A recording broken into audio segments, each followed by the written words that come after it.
وہ آپ نے نہ موویز میں دیکھی ہیں، نہ آپ نے گوانٹانامو جیل میں سنی ہوں گے کہ کتنا بھی بیان، جتنا بھی بیان کرو نا کم ہے۔ تشدد قیدیوں پر اس حد تک ہوتا ہے کہ قیدی، میں کیا بتاؤں آپ کو، نہیں بولیں آپ بتائیں۔ نہیں کچھ ایسے الفاظ ہیں جو میرے خیال میں نامناسب ہے، بس وہ آپ کوئی بھی قیدی فلسطینی جب وہ ریلیز ہوتا نا، اگر ریلیز ہوا تو وہ صحیح حالت میں ریلیز نہیں ہوتا ہے، یا پھر بیماری کی حالت میں۔ یہ اسرائیلیوں کا مائنڈ سیٹ کیا ہے؟ یہ نفرت یہ انسان ہیں؟ سر آپ یہی میں عرض یہی کرنا چاہتا ہوں، تو انسان جانور بھی نہیں کرتے۔ سر میں وہی عرض کرنا چاہتا ہوں سر، یہ ان کی نفرت ہے ہمارے مسلمانوں سے۔ میں آپ کے سوال سے ہٹ کر ایک اور کی طرف جانا چاہتا ہوں، میں آج آپ کی اس براڈ کاسٹ میں دیکھیے، اسرائیل کی جو نفرت، اس صہیونی کی جو نفرت ہے، صرف فلسطینیوں سے نہیں ہے، صرف ایران سے نہیں ہے، اسرائیل کو نفرت ہے مسلمانوں سے، اور مسلمانوں کو یہ بات سمجھنا چاہیے، اسرائیل یہ جو ناجائز ریاست، یہ ناسور، یہ مسلمانوں کو نہیں چھوڑیں گے۔ آج 13 مئی 2026 ڈاکٹر صاحب، جو سندور، اس کو بولتے ہیں نا سندور آپریشن ہوا ہے، جو آج سے 1 سال پہلے ہوا ہے، اسرائیل اور بھارت کے جو گٹھ جوڑ ہے، اس کی پیشگوئی اس ملک میں سب سے پہلے میں نے آج سے 2 سال پہلے کیا تھا، ہمارے شو میں بھی، اور آپ کے شو میں بھی کیا ہے۔ میں نے کہا ایک دن ایسا آئے گا کہ یہ ہوگا، یہ ہوگا، یہ ہوگا، اور وہی ہوا ہے جو آج سے 1 سال پہلے ہوا ہے، جس میں الحمدللہ ثم الحمدللہ اللہ تعالیٰ نے پاکستان کو فتح یاب عطا کیا۔ اسرائیل نے اپنے بیٹے کو آگے کیا پاکستان کے خلاف۔ سر یہ میرا جملہ یہی تھا، میں نے کہا کبھی بھی اسرائیل یہ بزدل کبھی بھی پاکستان سے ڈائریکٹ براہ راست کبھی بھی جنگ نہیں کرے گا، لیکن وہ اپنے معاف کرنا کتوں کو سامنے کرے گا۔ مودی کو سامنے کر دیا، اور بھی کئی لوگوں کو سامنے کرتے ہیں، اور وہی ہوا۔ یہ میں نے بات کب کی ہے؟ آج سے 2 سال پہلے۔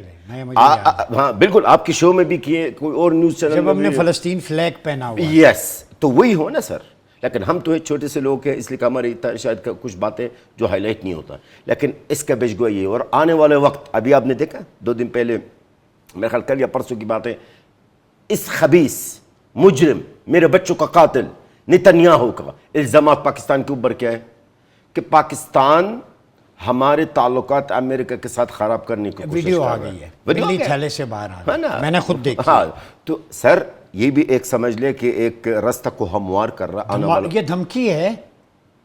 خیر میں آپ کو بتاؤں، آپ کو میں پاکستان کی خوشامد نہیں کروں گا، اسرائیل پاکستان کا دشمن ہے، اس میں کوئی شک نہیں ہے، اسرائیل پاکستان کو اپنا دشمن ضرور سمجھتا ہے، لیکن کبھی بھی اسرائیل پاکستان پر براہ راست یعنی ڈائریکٹ حملہ نہیں کرے گا، نہیں ضرورت کرے گا سر، اس میں ہمت ہی نہیں ہے، ان میں ہمت ہی نہیں یار، ان میں ہمت نہیں تھی جب ہمارے ہاتھوں میں گلیل اور پتھر تھے، یہودی ہم سے بھاگ جاتے تھے۔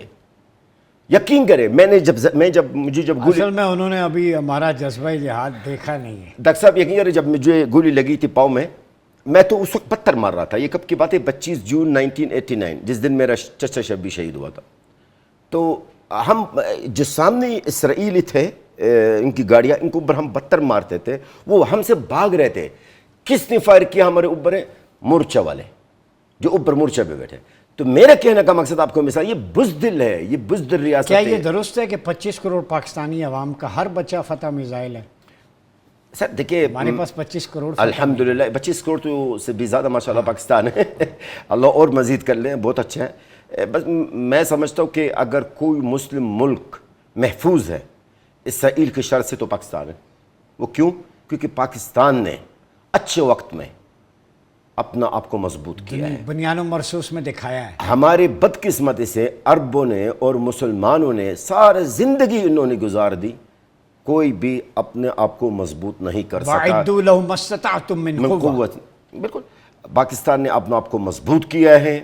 آج آپ ماشاءاللہ جس ملک میں آپ بیٹھے ہیں، یہ وہ ملک ہے، واحد ملک اس مسلم ملک ہے جو نیوکلیئر ملک ہے۔ آپ کا فوج، اس فوج کی مثال دیا جاتا ہے۔ میڈیٹر ہم ہیں۔ اچھا ایک بات ہے ڈاکٹر صاحب، یاد آ گیا مجھے، لوگ کہ جب میں فوج کی تعریف کرتا ہوں نا، تو کچھ لوگ سمجھتے کہ میں فوج کے خوشامد کر رہا ہوں۔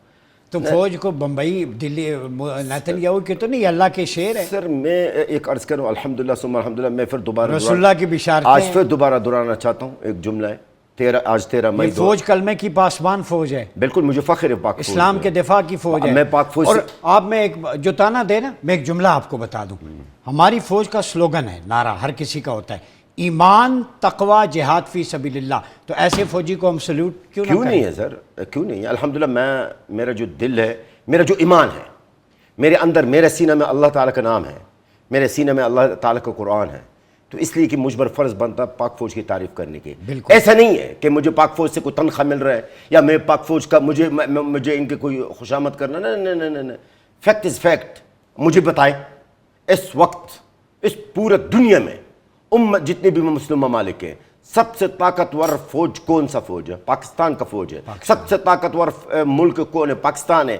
اس لیے تو پاکستان ہی اس وقت امت مسلمہ کا لیڈ کر رہا ہے. سر اس وقت مسلمانوں کا لیڈر پاکستان ہے. آخری سوال ہے، وقت کم ہے جی. تکمیل پاکستان موومنٹ کے چیئرمین ہیں چودھری شاد نذیر صاحب.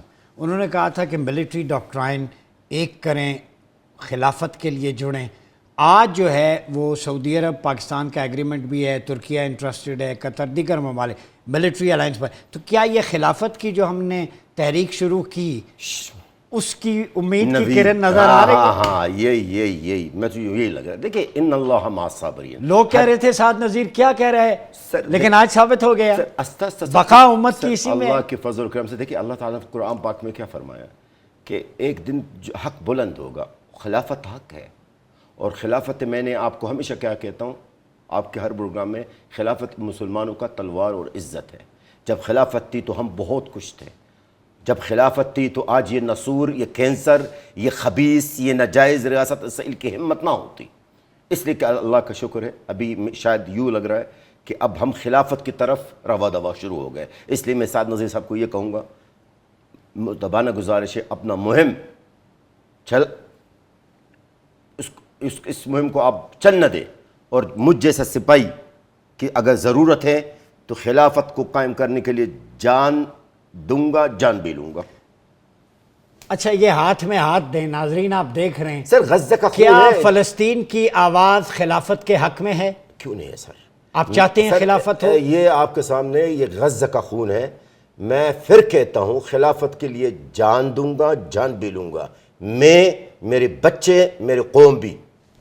ناظرین آپ نے سن لیا بریکنگ نیوز. فلسطین سے آواز اٹھ گئی ہے کہ ہماری بقا امت مسلمہ کی، بیت المقدس کی آزادی خلافت سے جڑی ہے. کیونکہ ڈاکٹر صاحب خلافت جب سے خلافت ختم ہوئی ہے، ابھی کچھ دو دن کے بعد ابھی آنے والا نا یوم النکبہ، دیکھیے نا، جب سے خلافت ختم ہوئی ہے ہم نے کب کوئی خیر دیکھی ہم نے مسلمان؟ بالکل ایسا ہی نہیں دیکھا. خلافت عثمانیہ ٹوٹنے کے بعد یہ سارا سلسلہ ہوا، اسرائیل کا غاصبانہ قبضہ. توانا آواز فلسطینیوں نے تحریک خلافت کی اور خلافہ علی منہاج النبوہ کی بحالی کا مطالبہ کر دیا ہے، اور خوشائند ہے کہ بیس کیمپ پاکستان بننے جا رہا ہے، امہ کو ملٹری کے طور پر جوڑنے جا رہا ہے. ہماری کاوشیں رنگ لا رہی ہیں. ہمارا کاز جو کلمہ طیبہ ہمیں جوڑتا ہے، جلال الفرہ فلسطین سے ہیں، میں پاکستان سے ہوں، مگر ہمارا رشتہ مواخات کلمہ طیبہ ہے. ہم سارے خلافت کے احیاء کے لیے کوششیں کر رہے ہیں. انشاءاللہ تعالی امت مسلمہ ایک دن اتحاد کی لڑی میں پروئے گی، اور ہم سارے اکٹھے جا کے بیت المقدس میں نماز ادا کریں گے. اپنا بہت خیال رکھیے. اپنے میزبان ڈاکٹر عمر ایاز عباسی کو اجازت دیجیے. اللہ حافظ.